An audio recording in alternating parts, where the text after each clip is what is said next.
Hi everyone, it's Deneen here with this really fun pull-up page for my Story 16.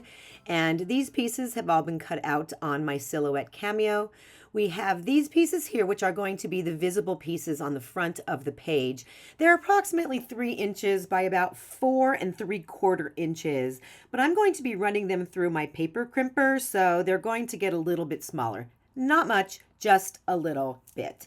These pieces here, I have 6 of them cut out because they are going to be a piece that needs to have some stability, and I'm not sure if I'll have to double up on that. And then these pieces here are going to be the movable parts of this particular page. And then the background, which I have just created by printing some text tone on tone on red cardstock. So you'll see here that there are some slits, 6 slits cut into the page, and these are going to kind of serve as like rails for the movable pieces to slide into. So let me go ahead and start to show you how this goes together. So these pieces are going to be placed inside of these rails here. Rails, tracks, lines, and you want to make sure that when you are putting them in place that you are keeping I guess I can call it the top square, the top part, the thinner top part on center, okay? Because this is going to be important for your page to look like it's centered once you adhere that craft part or whatever part you are going to be adhering on top. Mine happens to be craft. So I'm going to line these up, and then I want to kind of check again to make sure everything looks good from the back side. So I'm going to go ahead and I am going to end up flipping this over, and I am going to adhere these into position after I pull them up. So let's pull them up. I like to work with them from the top position. So let's pull them up, making sure everything is nice and straight. And looks like I take a little break here to do my paper crimping, but you don't have to do this part. If you have a paper crimper and you want to, it's a fun way to add some interest. If not, you can just add the rectangular pieces to the top as they are, right? Decorating them in any way that you want. Okay, so now I'm going to flip this over.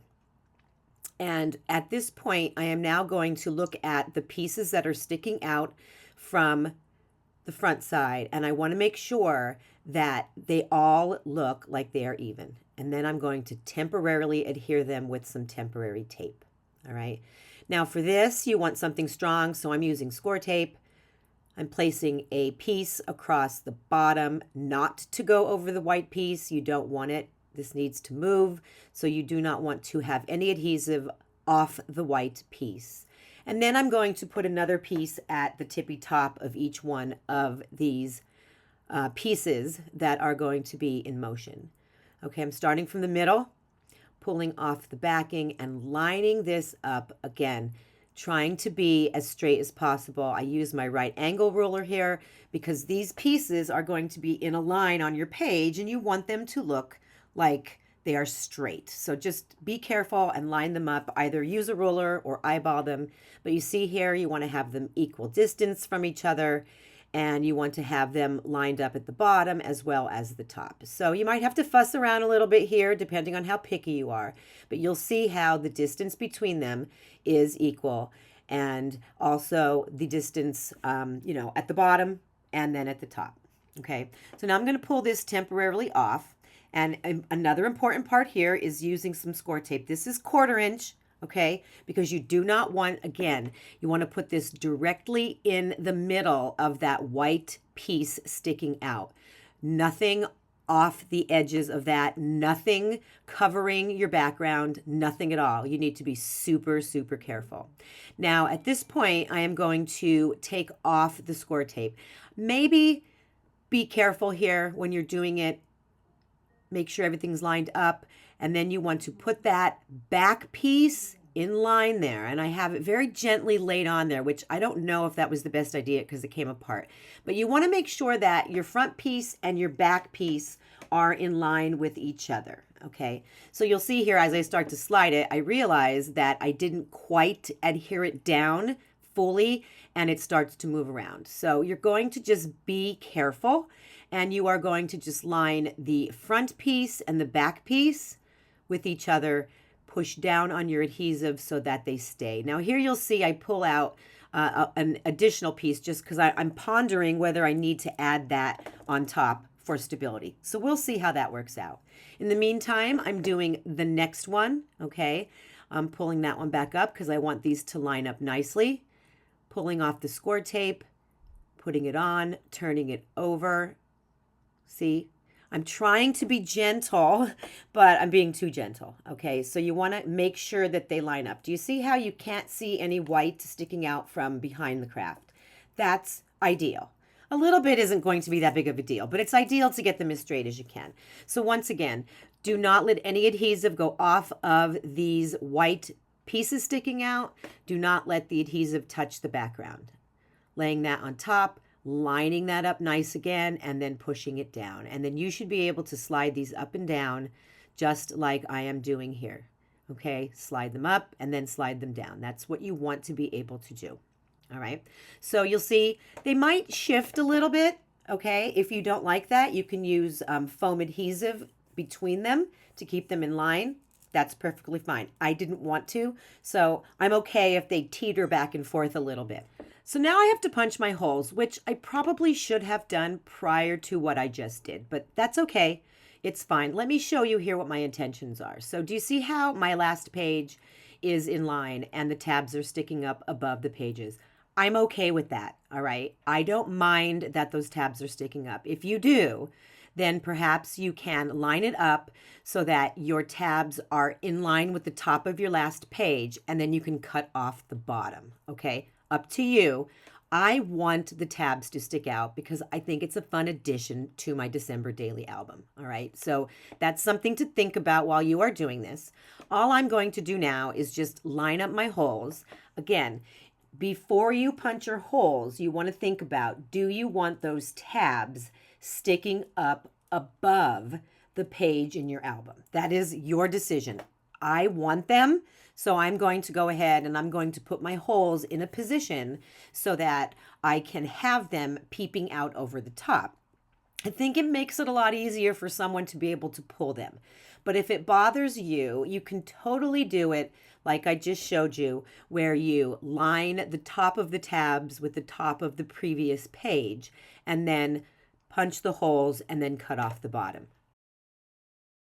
So perhaps give a little bit of thought to that prior to starting your page so that you can plan ahead of time for it to fit into your album the way that you want it to. Alrighty, so let's get along here with the punching of the holes. And while I'm punching those holes, you'll see when I turn this around that you're going to have 3 rectangular shapes on the front of your page that are going to slide up and down. And I'm going to show you how I embellish them, but I want you to just kind of be a translator of ideas, like Ali Edwards says, and think about what would you put in your rectangles. I'm going to put some little foldable cards and some hearts.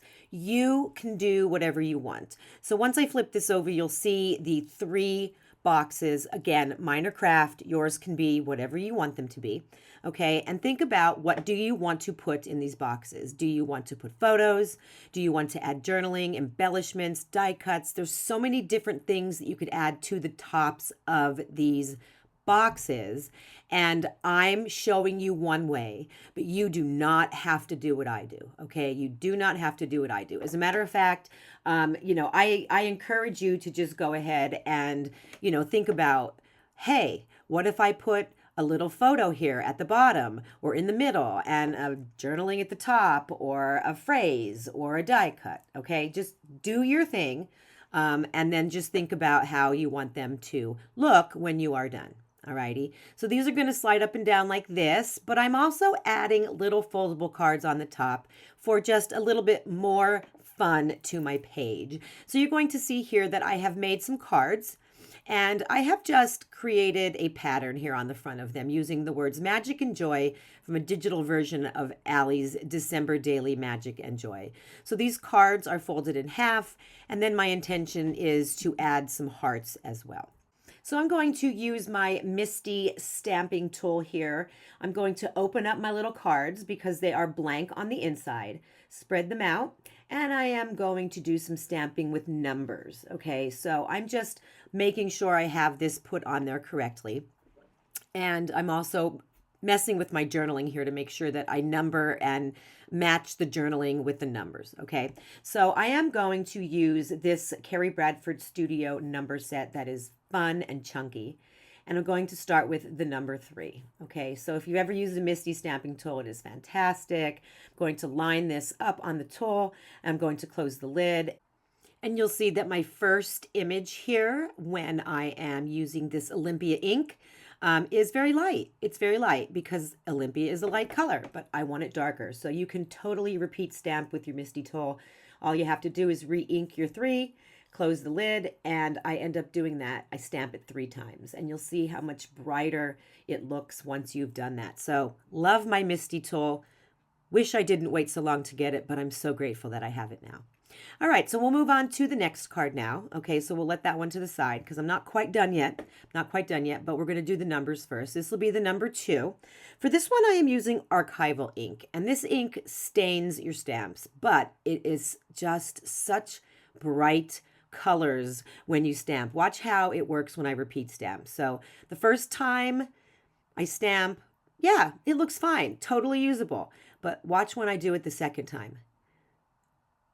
Look at that. Oh gosh, it's gorgeous. It's absolutely gorgeous. And look at, when you wipe that off, it doesn't come off. So it's good for some things, not so good for other things. So here's the 2. Here is the 2. Look at how bright and vivid that is. It just looks so sharp. Love it. Archival ink is great. Okay, so let's move on to the 1. So place the 1, close the lid. I'm stamping here with Willamette. Stamp once, and then I will stamp again, and you can see the difference. I end up stamping 3 times, and it just is a huge difference. Huge difference, but I love it. Now, before I take this off, I pulled out my Enjoy Story Stamp set, and I found a phrase that I want to put on each of these numbers. So laying it down where I want it, doing the same thing. I am going to use ink, stays on, I believe I used, and you could repeat stamp that as well. So that same phrase is going to go in the same place on each of those numbers here, the 1, the 2, and the 3. And that's it. Love the Misty. Okay, done being excited over that. Let's move on. Okay, so we're going to go ahead. I have some photos that I trimmed down to fit inside of these little foldable cards, and I'm going to adhere them on the right side. So when you open it up, you're going to see a photo, a number, and a little sentiment. So go ahead and use your score tool to make nice firm creases so they open and close nicely. Okay, so here I'm just pulling out some other stuff that I'm not going to work with yet because my mind is ahead of myself, right? I'm ahead of myself already, which is just the way I generally work. But let's bring you back to the pieces that are going to go underneath. Now, I'm putting journaling underneath, but you can put whatever you want underneath. These little pieces are going to be adhered down, and the rectangle is going to slide over them. So you want to make sure that you are putting adhesive close to the edge, but not over the edge, because you don't want the gumpy gooiness of the adhesive to keep the motion from occurring when you pull on that tab. So again, adhesive so that the edges are nicely held to the page, but you don't want to get adhesive over the edges. Okay, so I'm going to put that down. I'm using my right angle ruler. I want everything to line up, and then I'm testing to make sure that it moves up and down.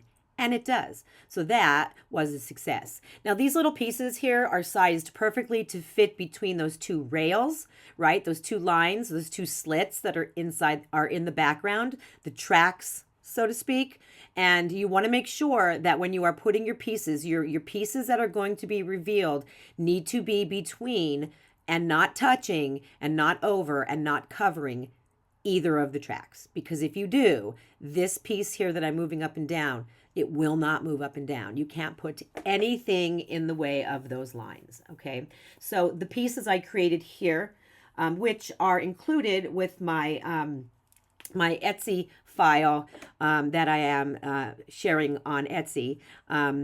again, they can be photos. They can be anything you want. You don't have to even use these. You could put little die cuts underneath, but whatever you put underneath needs to be between, see here, between those two rails like that. Absolutely 100%. Totally cannot stress that enough. Do not put anything from those two lines or slits or rails or tracks or whatever my brain is calling them at the moment. Okay, so there you go. They're hidden underneath, hidden underneath. And it's going to be a fun surprise for somebody to pull up those white tabs at the top. All right, so let's get moving a little faster now with the placement of my little cards on top. So here you're just going to see me testing it out. How do I want to put them? Again, you could make a card if you want to on top that mine only covers part of the base there, the corrugated, I guess we call it, the corrugated base. You could make a card that has the entire base covered except for a little bit of a frame on the outside. This is, again, this is your creativity here unleashed, all right? Just do whatever feels right for you.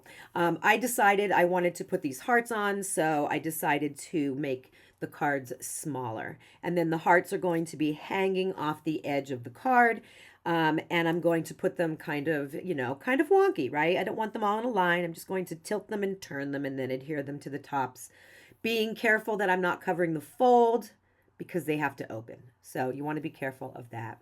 So here are the pieces I want to put on the bottom. Magic and Joy are from this year's December daily release. They are chipboard.